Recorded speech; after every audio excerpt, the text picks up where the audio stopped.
Dear friends, ladies and gentlemen, I am grateful to the President of Armenia, Serge Azadovich Sarkisyan, for his invitation to take part in today's morning events.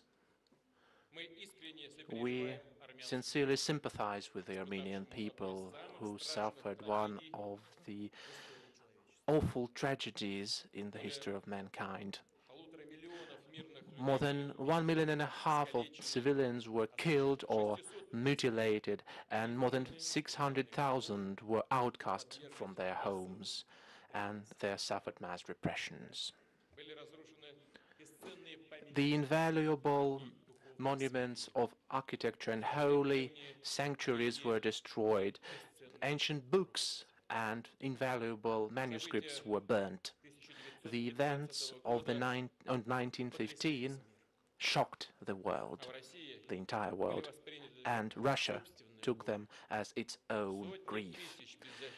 Hundreds of thousands defenseless and homeless Armenians, millions have got refuge or shelter on the territory of Russia and were saved.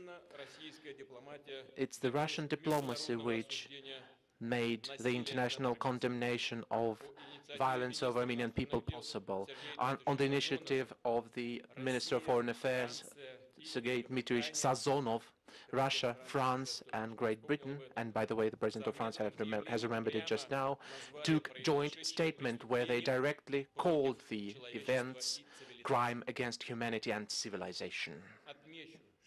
I'd like to say that the relations of fraternal peoples of Russia and Armenia were always marked with real close friendship and support. It happened a century ago.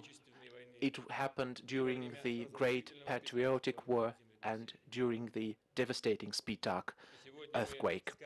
And today we grieve together with the Armenian people.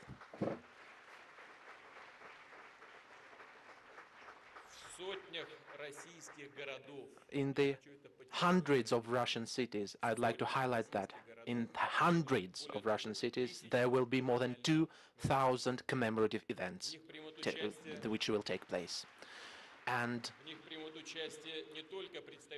there will be not only the representatives of the numerous Armenian community, which is about 3 million people, but also tens of thousands of people of other nationalities and ethnicities.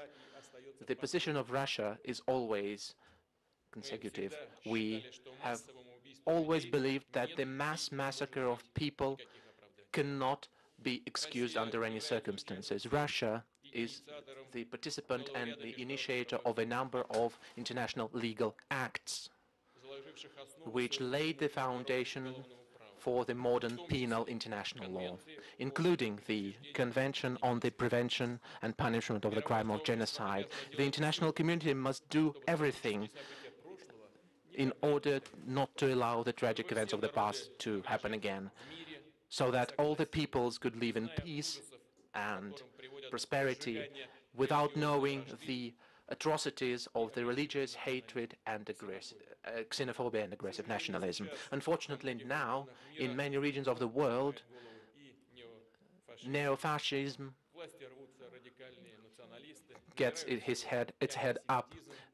Neo-Nazis are striving for power.